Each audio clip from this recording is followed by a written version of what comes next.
I got 10,000 questions for you. No, I'm just kidding. That's fine. No, I'm only joking. It's being live streamed. Perfect. All right. Hey guys. So we're on Through the Fingers episode number 30 today. We have special guest Todd Hutchings, Toddzilla, Uncle Todd, whatever you want to call him. He's the man. So first off, we just want to say thanks for coming on. We appreciate having your time. And we'll get right into it. So you're coming to Alberta for Oh into Grand yeah. Prairie for a seminar. That's Yep. awesome. Absolutely. Yeah, Yeah. wait. Have you done lots of seminars before, or is it something kind of new for you? Or Um, I've done over a dozen. oh, They all picked up around COVID. I wasn't really doing a whole lot. COVID hit, and all of a sudden Damn. competitions went down, and I was almost traveling as much doing seminars as I used to do doing arm wrestling. no, that's awesome. Do you like when you do a seminar, do you feel that you kind of, even though you're teaching, you still learn things in a sense? I notice that for me, at least when I'm explaining things, sometimes I pick up on things that maybe I didn't even realize, and you slowly.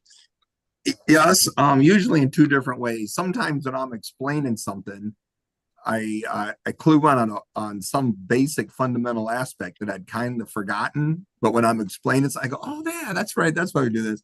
And a lot of times there'll be people in the audience with other backgrounds, like powerlifting type people or something like that, and they go, "Well, when I have to do something like that, I do this," and I go, "Well, that's clever." So I learned stuff that I never thought of before, from people who are new to arm wrestling but are very experienced in other aspects of strength or work or something like that. Well, I guess so, right? Because I mean, you took that West Side barbell and made your own routine out of it too, right? For arm wrestling. Yep, yep. I follow my everything I do is based on my interpretation of West Side Barbell.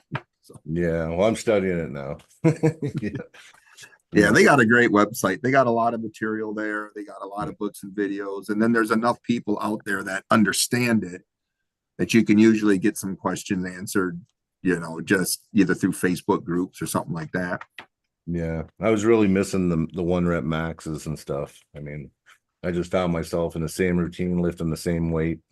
Yeah. Not really, yeah, like good endurance, but I wasn't really, you know, going Yeah, out. when your PRs fall off, you're almost always adding volume, but you Yeah, just got to yeah, add it to the right part. Is all. yeah, There's a exactly. lot more volume in the West Side system than what a lot of people give it credit for.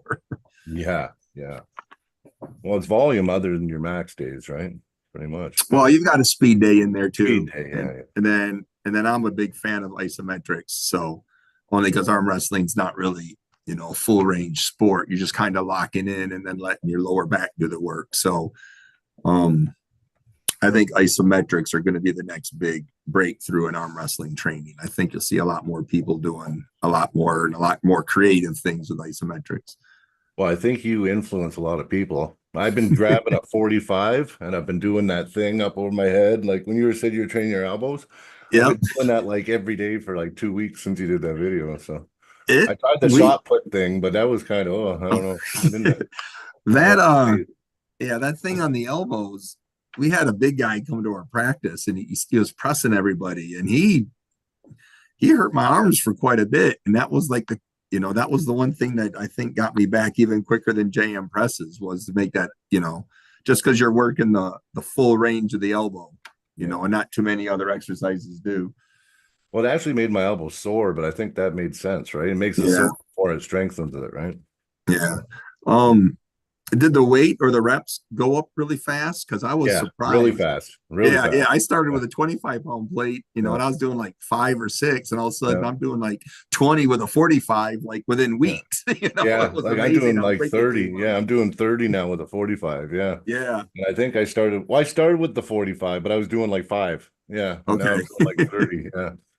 So definitely. Yeah. Yeah, I think it's making a difference for sure. That's a good one, actually. Yeah.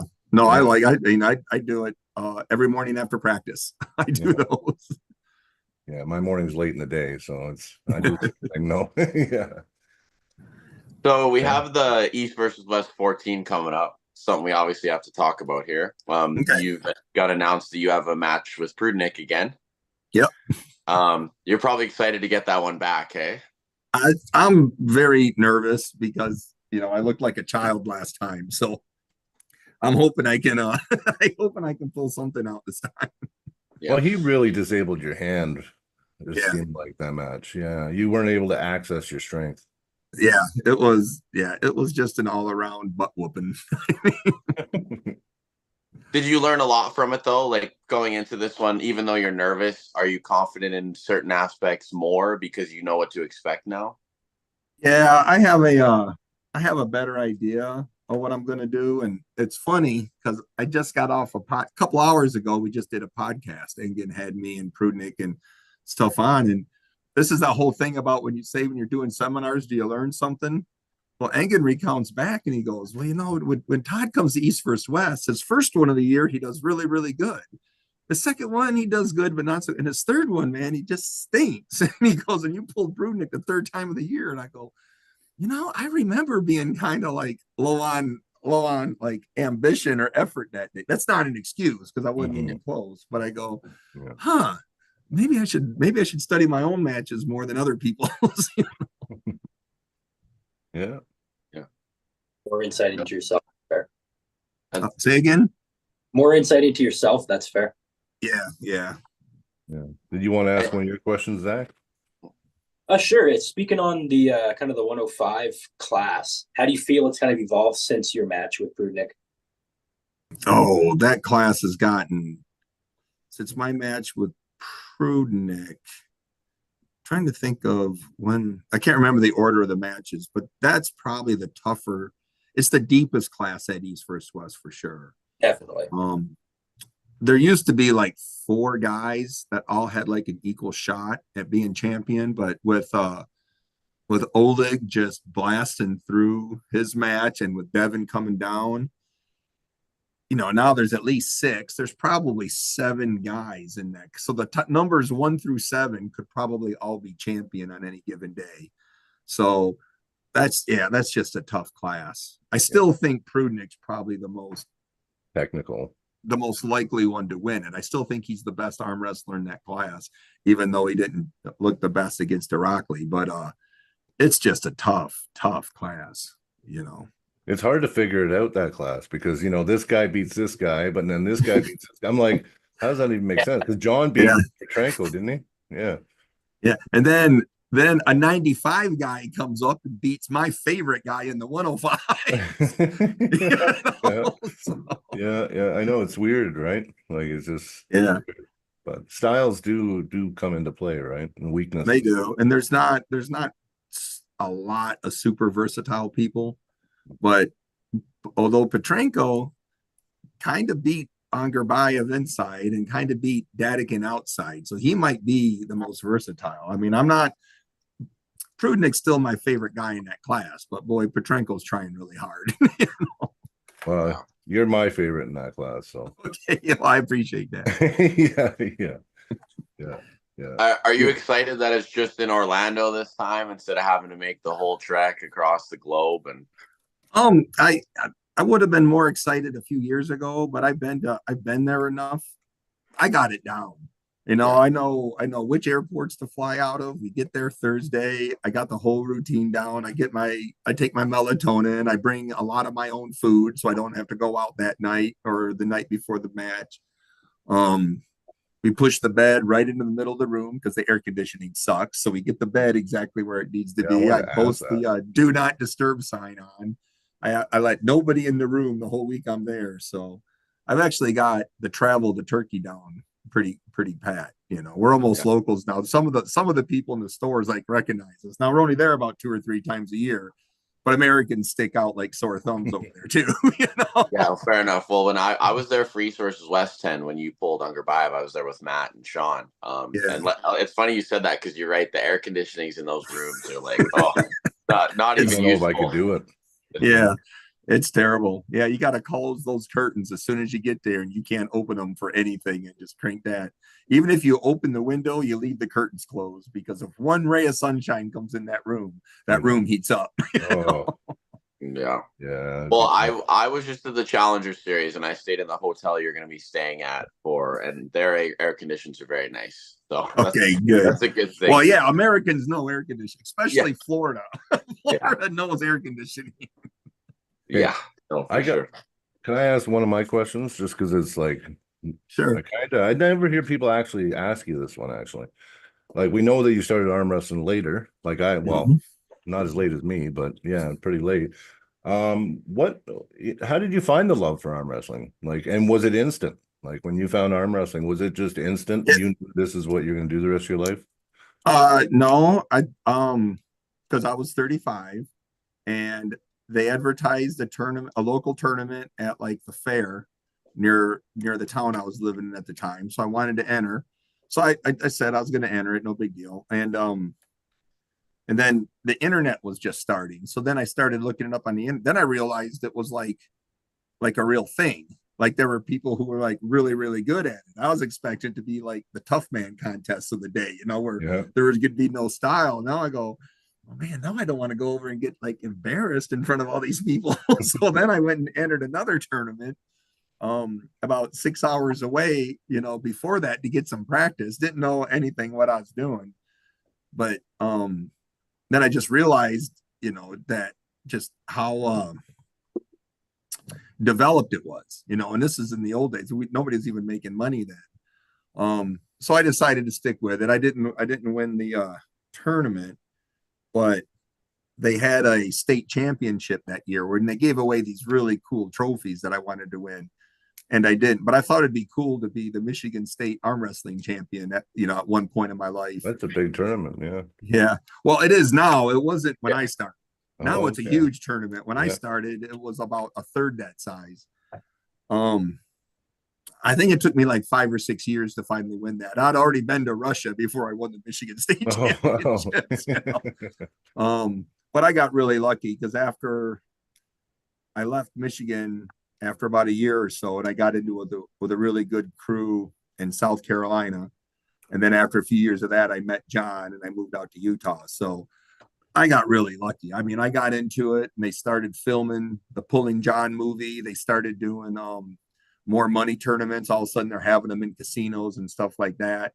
And then, I met my South Carolina team and my Utah team were just really, really good. So I just kept getting lucky. I was like, I kept hitting the top of every wave. Yeah. There's some good pullers in Utah. Yeah.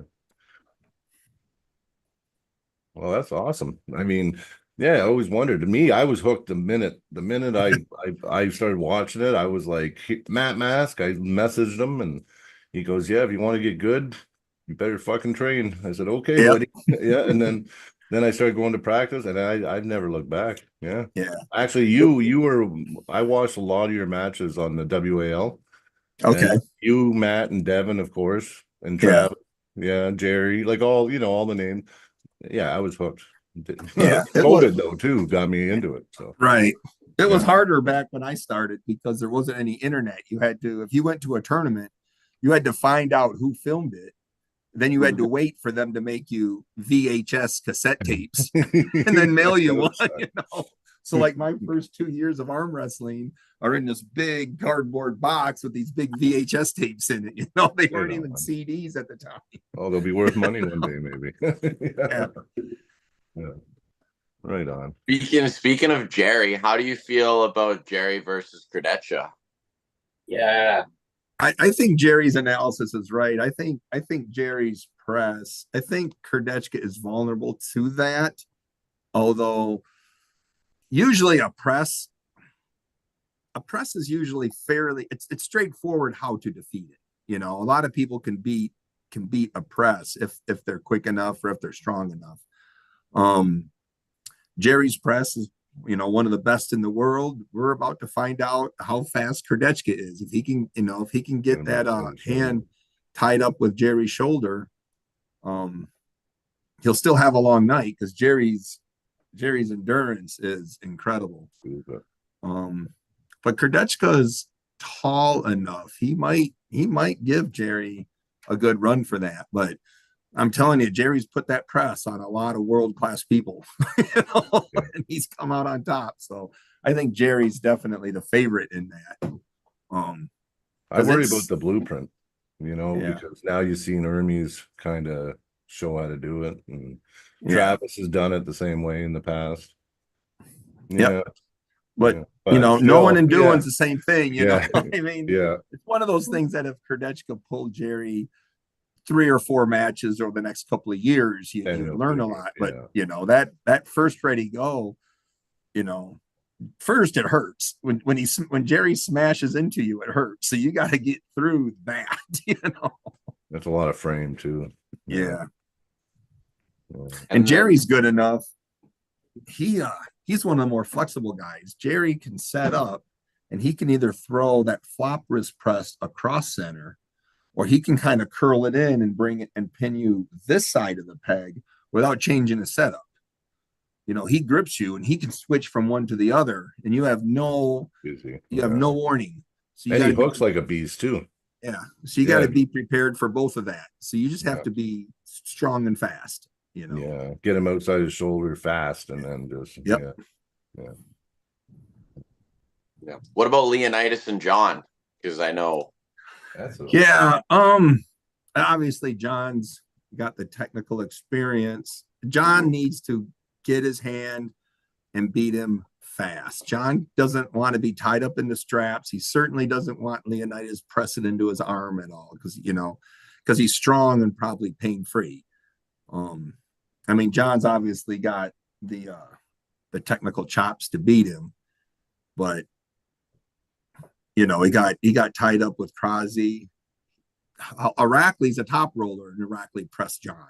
So, you know, if Leonidas is looking at something like that, you know, John does not want to be in the straps in that match, in my opinion. Not that I'm ever coaching John, but if I was coaching John, I'd say top roll him, end it as fast as you can. You know, if you don't pin him, slip out, maybe they call it anyways. You know? Yeah. I think Leonidas is going to have a hard time with John's pronator. So. Yeah. Oh, yeah. He needs to arm wrestle like Travis used to. Hit it and then walk away. No one knows what this. Yeah. Just go sit down and make the refs call you back. That's Crazy George taught me that. He said just hit, and even if you slip near the bat, just celebrate like you won. Celebrate and go away. Yeah. I got one more match I'm gonna ask about, then we can move on. But what about Matt and Lars? Matt Mask versus Lars. Yeah, Robakin. I like Matt in that one. No. Matt's a very awkward guy to pull. So the very first couple of matches are tough because he's so tall and he's so fast, and he hits almost peg to peg. And Lars has been out for a while. So of course, you know, Lars got his wake-up call not too recently. If Lars gets anywhere back to where he used to be, it could be real challenging. But I think Matt's been consistent enough. I think Matt's the favorite in that. I think he's a pretty strong favorite in that match. Yeah. Fair enough. And to kind of jump back to what I was talking about with you going to Turkey, how do you feel the Europeans are going to have adjusting to coming to Orlando? Do you think it's going to be a new experience for them that is... I think 3/4 of them are going to try to stay in this country because our air conditioner works and we have ice cubes. But they're going to find out their money doesn't go as far as it does in Turkey, because in Turkey, man, I'll go over to Turkey for like 4 days. We'll eat at restaurants, buy a 1-hour taxi ride, buy souvenirs, and in the end, I've spent like $150 or $200. You know, and that's like over 4 days. They're not going to do that in Orlando. You know? Yeah, but they're gonna like the air conditioning. If we can get them into Disney World, they'll certainly stay. We'll see if we can't get them all fat and exploded and driving those little carts around Walmart, you know, in a year. How's your prep looking for Prudnik? So I imagine now you're getting ready for that already. It is. It's I knew about this match about a month or so before the Krause match. So I've been kind of developing a few things, and I've already adapted my training for what I'm going to try. Of course, you never feel like you have enough time. I mean, I would love to have like 80 months to prep for a match. I know. So you're never ready. Yeah, I never, and I'm nervous. I'm nervous like like the whole time too. As soon as Oh, as soon as I agree to a match, I'm nervous, and the nerves just keep getting higher and higher. we're not until the it so starts. even you get that still. Okay. Oh, yeah, I can't hardly sleep I the almost night or puked. so Yeah, I get before. sick to my So, stomach almost. yeah, Yeah. Mm. yep. That's never gone away for me. Oh, great. I was hoping it'd go I away from mean, me. It doesn't no, sound like it's gonna. yeah. Even if I was super confident I was going to win, or convinced I was going to lose, and there was nothing I could do, it doesn't change the nerves. I'm still nervous. Well, it seems like it works. It works for some, and like it actually gives you like that scared, like do or die. And then some Yeah, guys crack under those nerves, right? So, yeah. A lot of guys have performance anxiety. mhm. Some people just don't seem to perform as well as what you'd expect them to based on when you Yeah. practice with them or something. Yeah. Well, quickly touching on that Krasny match, was Krasny what you expected? I wasn't expecting the top roll, but I was a little I was worried about it. I figured that would be a logical thing for him. I gripped him super high just in case he top rolled. I had studied him extensively going in, so I knew if I didn't have to be quicker than him, but as long as I wasn't super slow, as long as he didn't knock me way off to the losing side, I thought I'd be in good shape.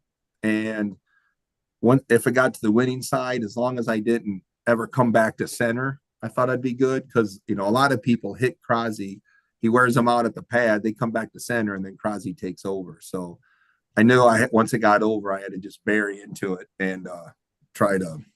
I couldn't ever go back to center, so that was good. His hit was strong. I mean, his hit made me a little sore in my elbow. I mean, I'm still tender, Mhm.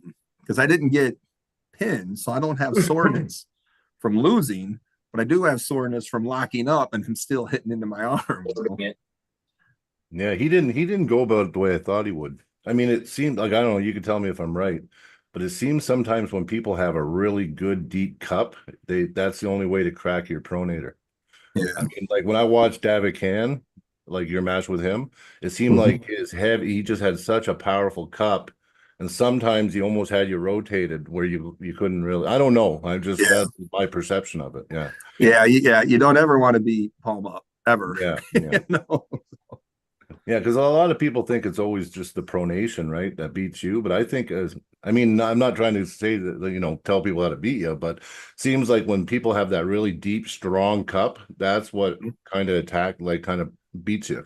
So yeah, especially in this class, because I'm one of the smaller guys in this class. I mean, everybody's taller. I mean, everybody's hands are bigger than me, except maybe Krasny.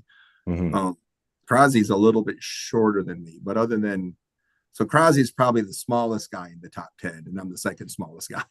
Yeah. So on that top 10 talk, obviously you have Prudnik coming up, and that's your main focus.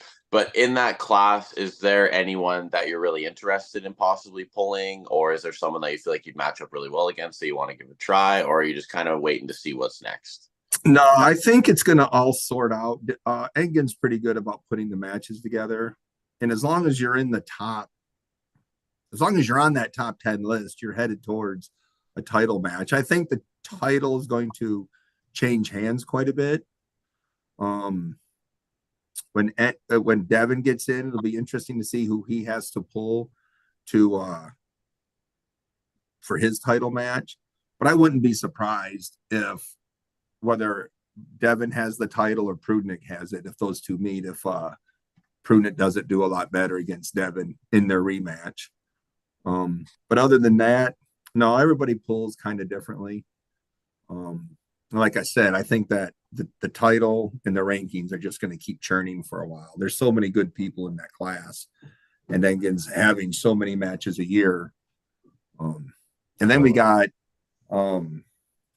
Ibrahim and Sagoff. I mean, even our second tier people, Chant Shaw, Ibrahim Sagoff, those guys are really good.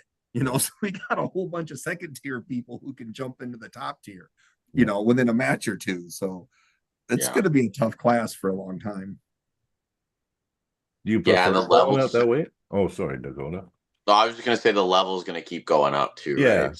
It's just Todd pulled supers so long, right? So like, you're almost in some ways. I don't know. It Oh makes yeah, bigger is, guys. is Michael Todd in my class? I can't. I think. Yeah, he's pulling Danikin, so he's Yeah. he's in this. Yeah, so He's see, coming there's down to another. 105. Okay, Yeah. yeah, there's probably everybody in the top 10 could probably win that title now. Yeah. I think you chose the hardest class. Yeah. Yeah. So.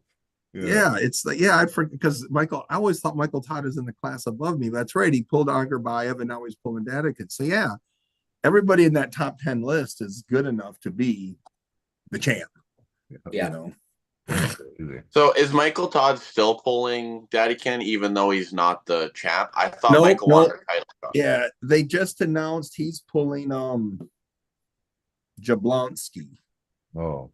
Camille, Oh, Yeah. really? the blonde dragon or something. Yeah, I the Golden just, Dragon, Best Camille king. Jablonski. Yeah. Yeah. I just found that out in my podcast like an hour ago. Oh, I'm just finding it out on this podcast. So. Jablonski's going to be hard for Michael though because his press can pin Michael. So They both press. Yeah. yeah, but Is I that think right or Jablonski's got a left-handed? crazy I press. think Michael's faster. He needs to be. He'll need to be. Yeah. I think that's in his favor a little bit. That's right-handed? Yeah, it's right-handed. And Camille is young enough and experienced enough. He won't be scared of Michael at all. A lot of times, when you pull like a famous arm wrestler the first time, you're a little nervous, not how to handle it. But Camille doesn't have none of that. He's dedicated to being the champion. Oh yeah, he's gonna set up all cockeyed with his wrist back, just like this, ready to just go like that. I guess I hate don't it. know. I guess I don't know if they're weighing in because certainly Camille's not 100. No, Camille's is super because he just pulled Vitaly. Yeah. He's like 290 or so, almost. Yeah, he's pretty heavy. So I hope they gave Michael enough notice that he could get out of the 105 class. Yeah. He's gonna need some weight with that. Yeah. Huh. Yeah, I didn't. Yeah, like I said, I just heard this and I didn't think all the way through. But I go, but yeah, Michael was prepping to be a 105 guy, and now he's pulling a super. Yeah, that's a fun match, though. It is. It is. I think Michael Todd's favorite. I think Devin thought maybe Camille was favorite. I don't. It's a tough one to pick. Definitely. Camille will be very aggressive, and super aggressive works against Michael. The other thing that works against Michael, if you can rattle him a little bit. Yeah. But then you got to sit back and listen to him, like give a 40-minute speech in between rounds.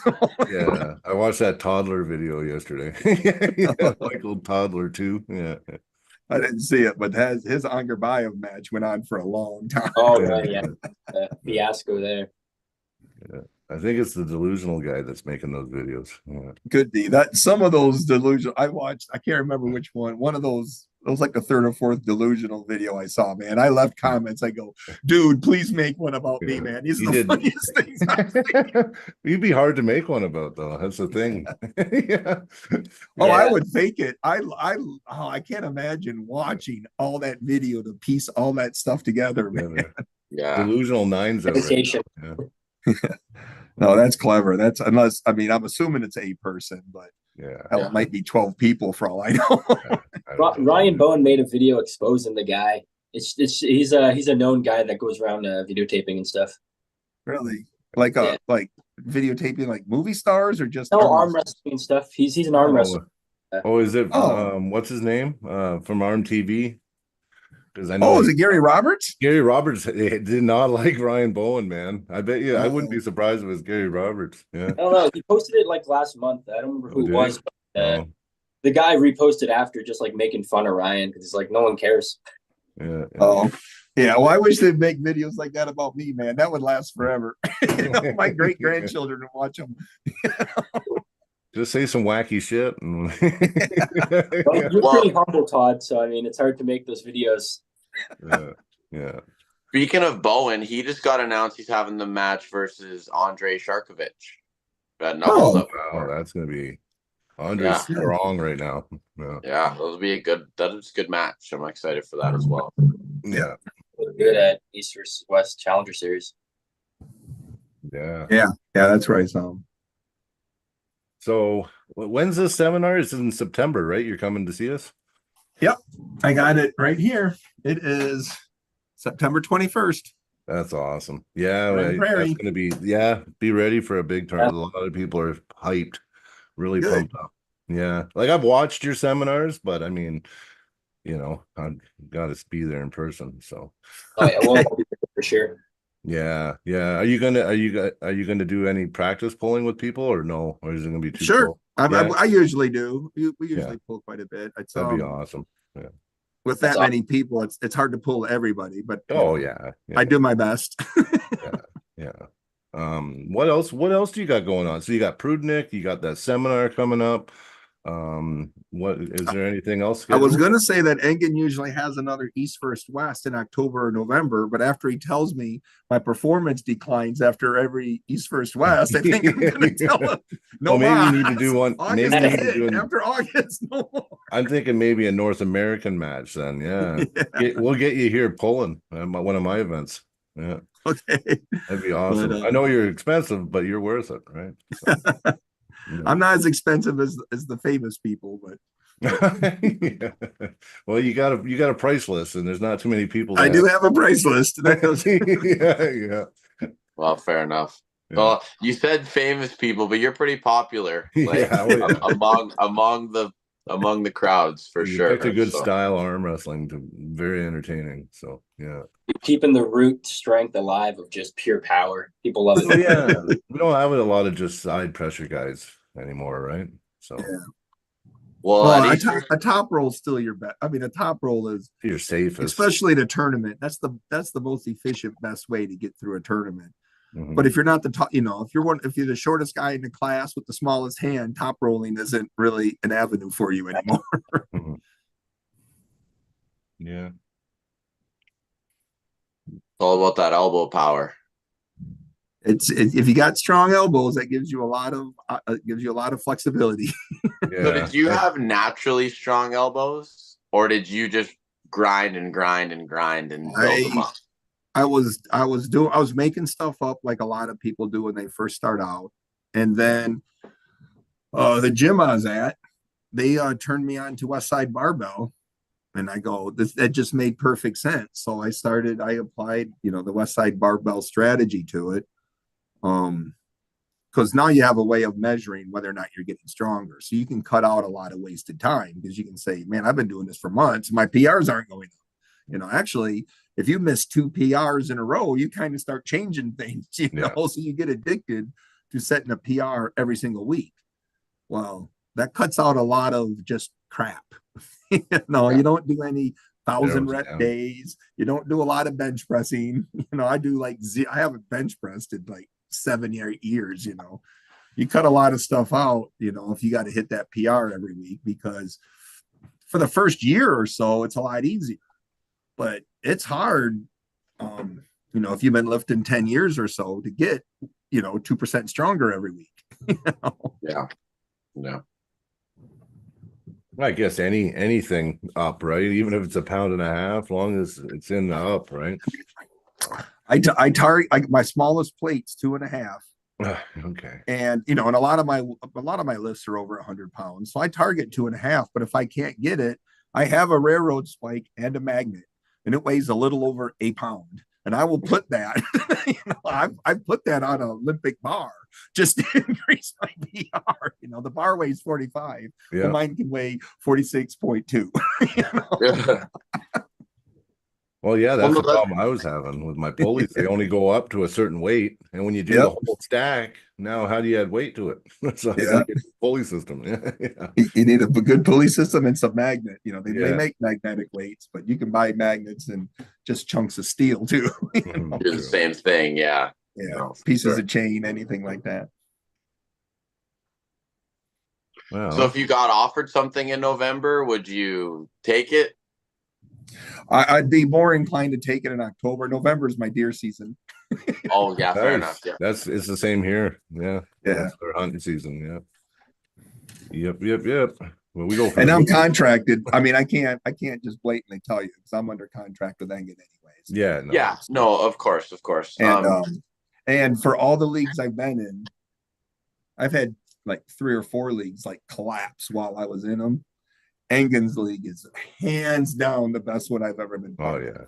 There's no stress, no drama. You're not I absolutely love pulling in East versus West. I love it so much. And it would be fine if he held every single match in Turkey. I'm even fine with that. But I do like pulling for him. Oh yeah, So great guy. you would say East versus West is bar none the best promotion to be part of. Yes, and I pulled in the PAL when they were running Slotty. I pulled in the WAL. I was in Robert Drank's group. There's a few other smaller ones. I pulled in Russia a couple of times under their A1 series. Hands down, East First West is by far the best I've ever been in.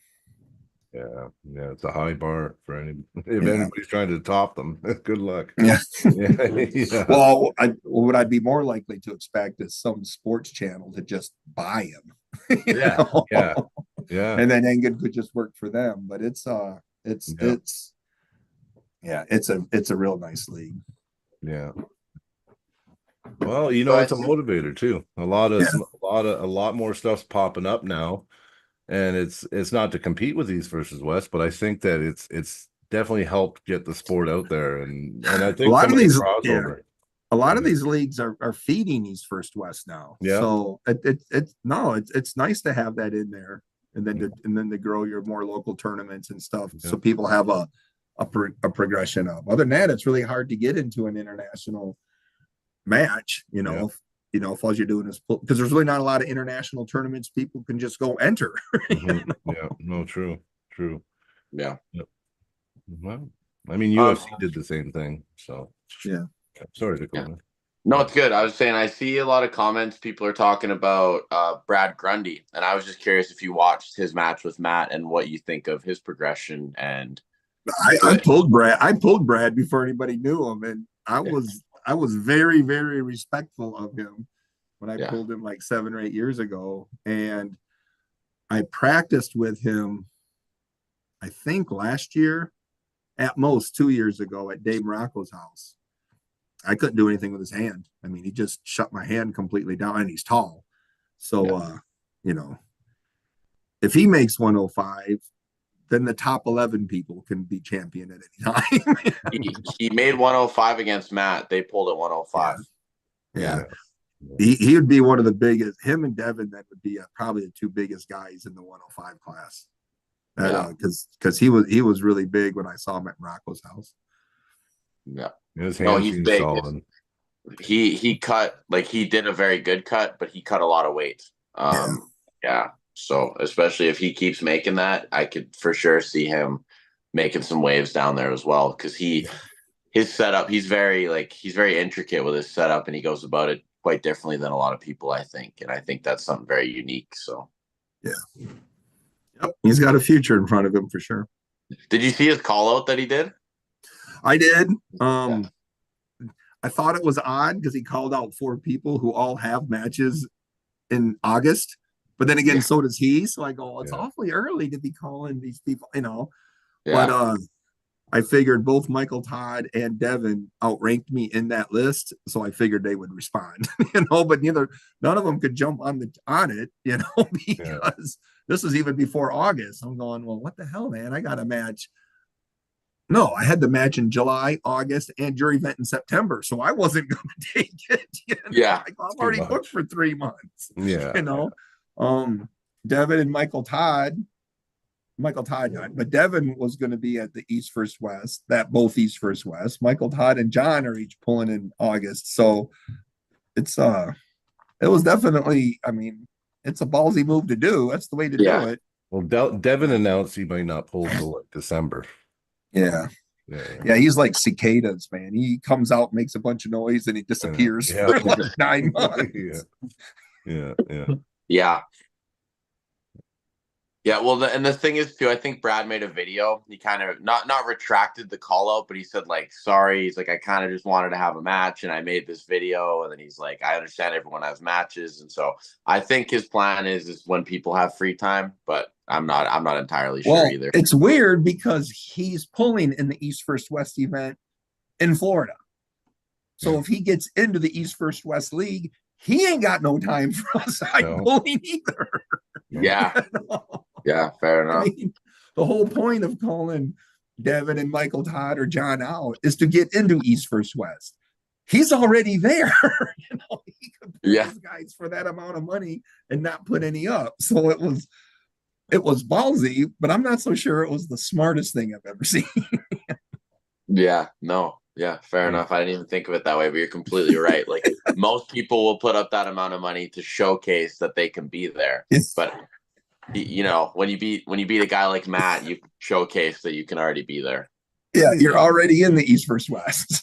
He's just trying to ride. He's got a hype right now, and he just wants to keep it going, right? He probably doesn't want to, fall off the talks, right? So, well, then all he's got to do is keep talking about Devin and Lamont. Yeah, true. Yeah. Yeah, Levon. Oh, there's a question. So, what do you think? Levon's just going to be untouchable now for 3-4 for a while? The super heavyweight class is typically like that. Like Dennis ruled it for a real long time. Vovoda ruled it for a while. It's a shame Devin didn't stay in that class, but Vitaly, Morozov, there's people out there that could probably get up, but Levon he's a rare athlete.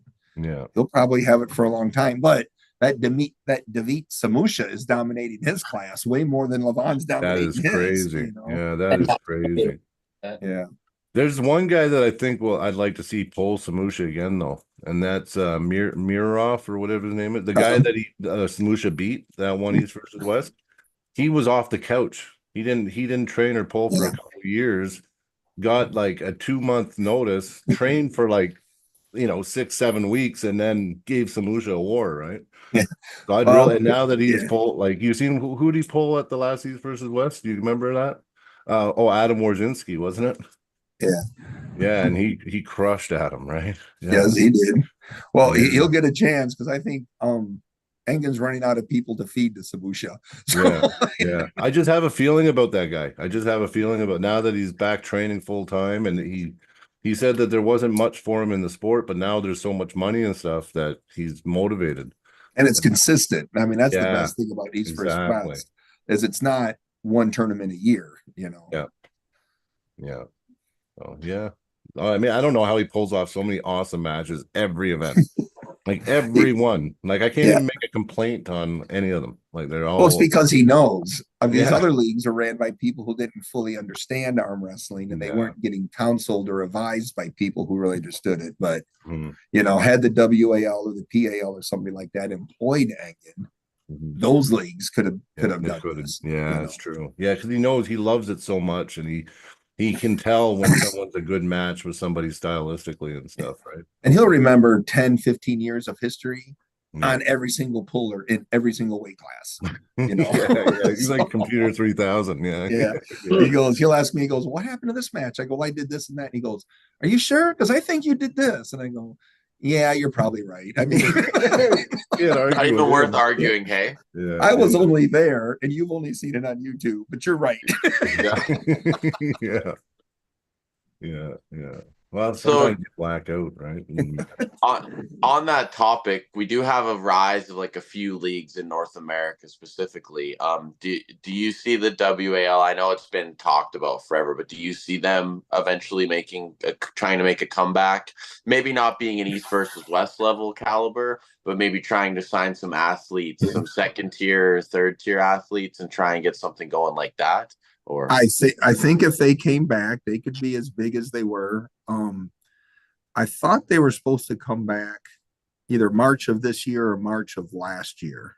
There was some talk. I heard a couple of people had people who knew Steve Kaplan, and Steve Kaplan called me as well and said things are coming together. Devin had mentioned it a few times. Yeah.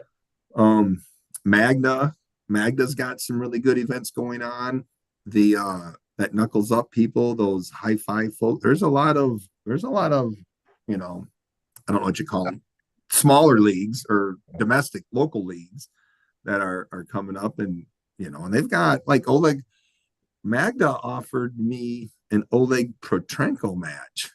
Well, now he's he's champ of 105. So all these leagues out there are stepping stones for everybody. So it's a good time to be an arm wrestler. I mean, there's a lot of opportunity. There's a lot more opportunity now than I think there ever was. Yeah, for sure. I mean, people want to watch every weekend. People want to have an event to watch, right? Right. So, I mean, there's East versus West can only do so many, so there's lots of room for everyone, right?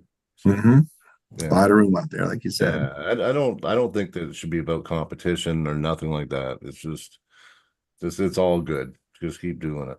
Yeah, well, and with the expanded viewership, it grants those domestic promotions the option to be able to do it more because they can get more money from it. Like at the end of the day, right? It's not like you were saying when you started, like there's no money there.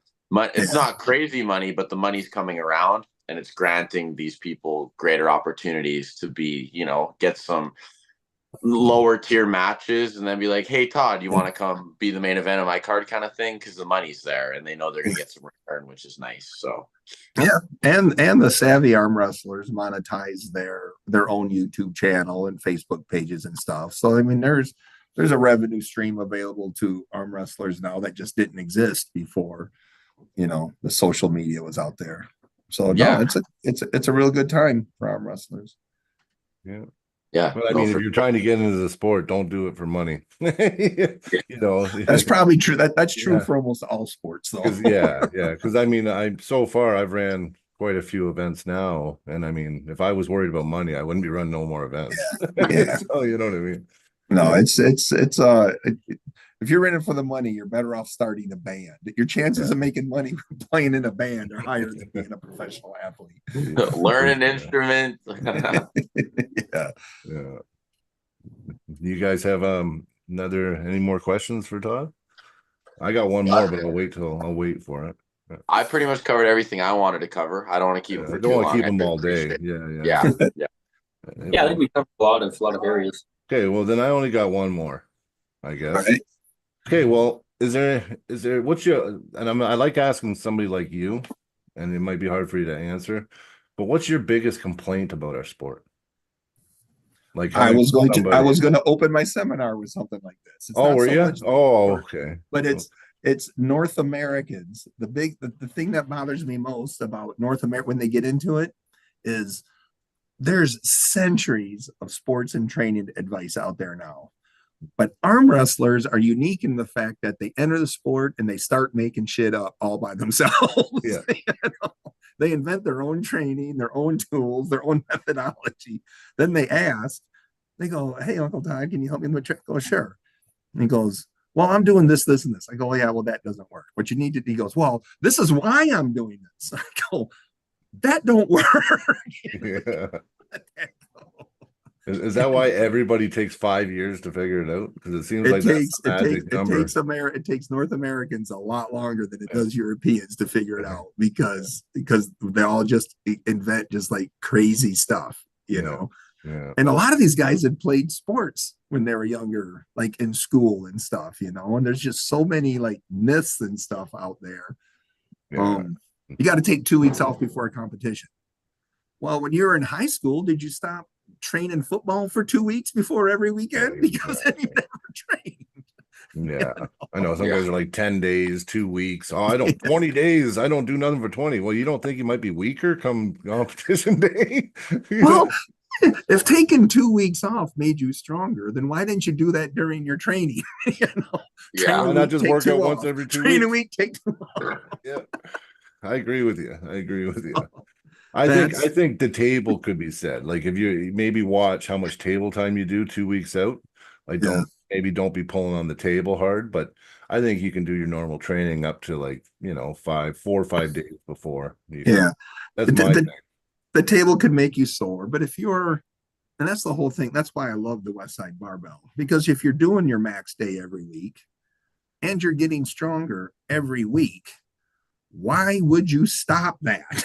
No, exactly. Yeah. And nicknames. Wrestlers before they show up to their first tournament will have a nickname. I don't have one yet. We're doing a contest right now. If nobody knows your real name, you don't need a nickname. Fair enough. Yeah. What was Perfect. yours before Toddzilla? I made that up. I gave it to me because I didn't want a stupid one. Oh, we love. Well, we know. I heard the story about the Yeah. Godzilla movie. Yeah, yeah. But I mean, yeah, I was wondering if anybody ever tried nicknaming you before that. No, I was only in for about 3 or 4 years at that time. So I was in Okay. South Carolina, and I hadn't been into any real tournaments yet. I mean, ARM TV was just starting up, you know. So I I hadn't really still done watch that. anything.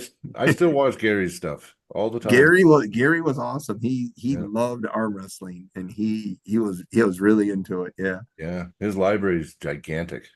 Yep. Gigantic. Yeah, I wish, you know what? I wish he'd come back and start doing it again. Yeah, Yeah. yeah. I mean, he's got kids, wife, and everything now, but changes. It happens to all of us. Yeah, it does. Will we ever see the facial hair return? It wouldn't be red anymore. Oh, fair enough. I'll look like Dave Randall. Perfect. Well, I mean, you understand, I've been doing this since 24 years. Yeah. So, the longer than I've been alive. Yeah. Yeah. Well, But- there's hope for me then. I started when I was 42, and you're my inspiration. I'm like, well, it's only 7 years after Todd, and he's still at a damn high level. So but you have access to a lot more stuff than I me. do. Yeah. You know. Yeah. Because I'd spent 3 years before I learned West Side Barbell, and by then, and nobody was doing it then. So, and we didn't have all these different, we didn't have pulley machines. I mean, I'm using the sit down lap machine at the time when I started. So there's a lot of stuff available to you. Your old stuff's crazy though. Like that behind the head rope climb shit.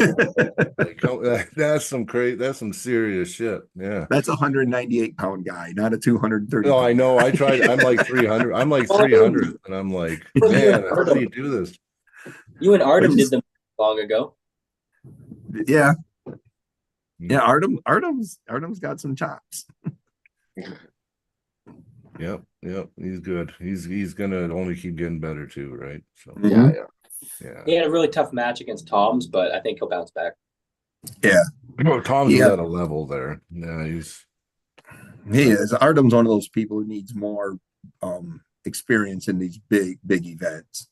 Because he shines in a little local event where he's a little more relaxed. But it's hard to be relaxed at like East First West events because everybody takes it so seriously. It's not like your local tournament where everybody's goofing around and having fun ahead of time. At least everybody is like like you're going to Worlds, right? Yeah. Well, I would guess. I've never been, but yeah, it's serious. I mean, everybody is there for a reason, Yeah, For sure. Effort on the line. Yeah. Yep. Well, I mean, it was great you came on, Todd. I appreciate it. And anytime, guys. Yeah, and everybody in Alberta that wants to check them out, Grand Prairie, September 21st. Are you down for a couple days? Or are you just doing the seminar that one day? Or let's see. I fly out. The seminar's Saturday. I think I'm flying out 4:00 on Sunday. Okay. Okay. Nice. Okay. Yeah. Come in Friday. I will be there Friday. Yep. Yeah. Nice. Yeah. Wicked. No, that's awesome. Well, I think I speak for all of Alberta when I say we're super excited to have you out and we really appreciate it. It'll be awesome. Yeah. And once again, thanks for coming on. It helps us a lot, and we love listening to you talk, getting some knowledge spread. So it's perfect. Yeah. Yeah, I don't gotta bug the shit out of you anymore. It's all right. Sorry about that. Doesn't bother me a bit.